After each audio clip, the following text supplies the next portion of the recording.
नमस्कार मंडळी. आज आपण बघूया रिकर्शन काय प्रकार आहे.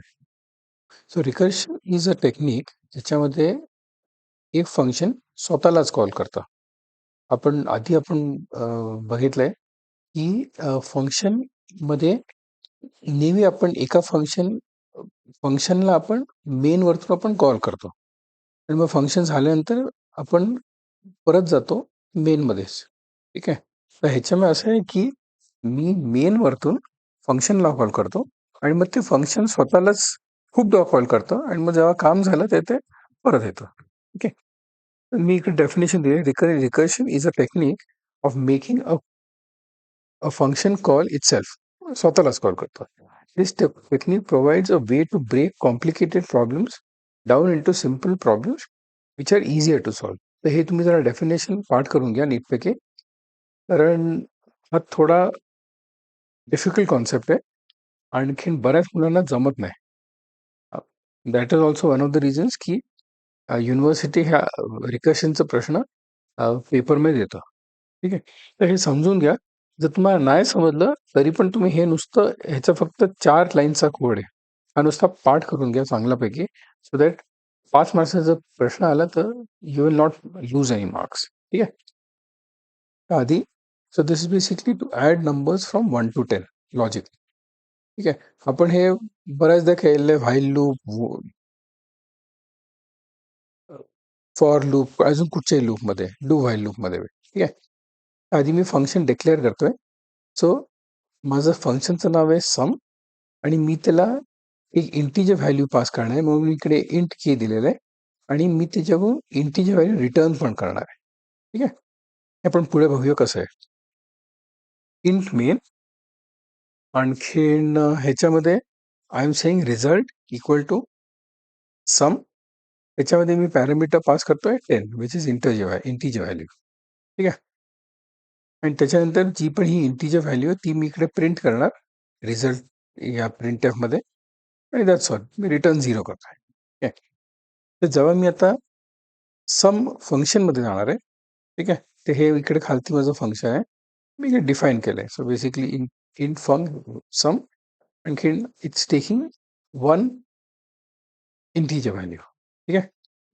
आता ह्याच्यामध्ये जे मी काय करतोय, me if K is greater than 0, okay, की जर 0 पेक्षा जास्ती आहे तर हे नुसतं मी प्रिंट केलं, हे ऍक्च्युली नाही आहे ओरिजिनली. ठीक आहे. म्हणजे आपल्याला इकडे व्हॅल्यूज दिसतात की कुठची के ची व्हॅल्यू कशी कमी कमी होत जाते. ठीक आहे. मी हा फंक्शन मधून रिटर्न करतोय के, म्हणजे आता आता के ची व्हॅल्यू काय आहे, 10 आहे. 10 प्लस परत सम कॉल करतोय k-1. सो के ह्याच्यामध्ये 10 आहे. सो मी परत फंक्शन कॉल करतो 9 नी. ठीक आहे. सो 9 नी परत इकडे कॉल करतो, इज के ग्रेटर दॅन 10, म्हणजे is 9 greater than 0, sorry, is 9 greater than 0, yes. तर तिकडे येतो 9 प्रिंट करतो ह्याच्यामध्ये, आणि मग परत के प्लस 9चं 1 कमी झालं 8. तर ह्याला जर मी दाखवलं तर हे असं आहे. तर फर्स्ट टाइम कीची व्हॅल्यू 10 होती, नेक्स्ट टाइम कीची व्हॅल्यू 9 आहे, नेक्स्ट टाइम 8 7 6 5 4 3 2 1. तर जेव्हा ची व्हॅल्यू ग्रेटर दॅन 0 नाही आहे, म्हणजे 0 आहे, तेव्हा रिटर्न 0 करतो आणि तो परत जातो. आणि तेव्हा तो माझी ची व्हॅल्यू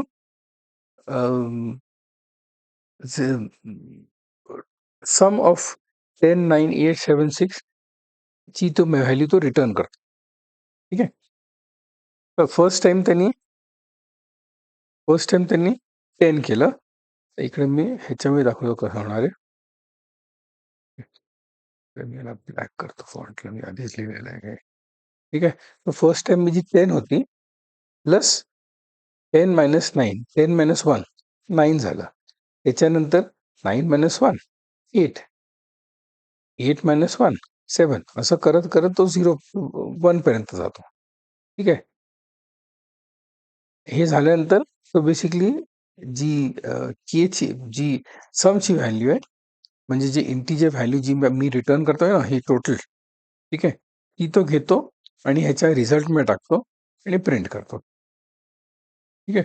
मला माहिती आहे हे थोडंसं अवघड आहे समजायला, पण हे तुम्ही नीटपैकी पाठ करून घ्या, कारण हा हा असा शुअर शॉर्ट प्रश्न आहे, कारण हा कॉन्सेप्ट खूप अवघड आहे समजायला.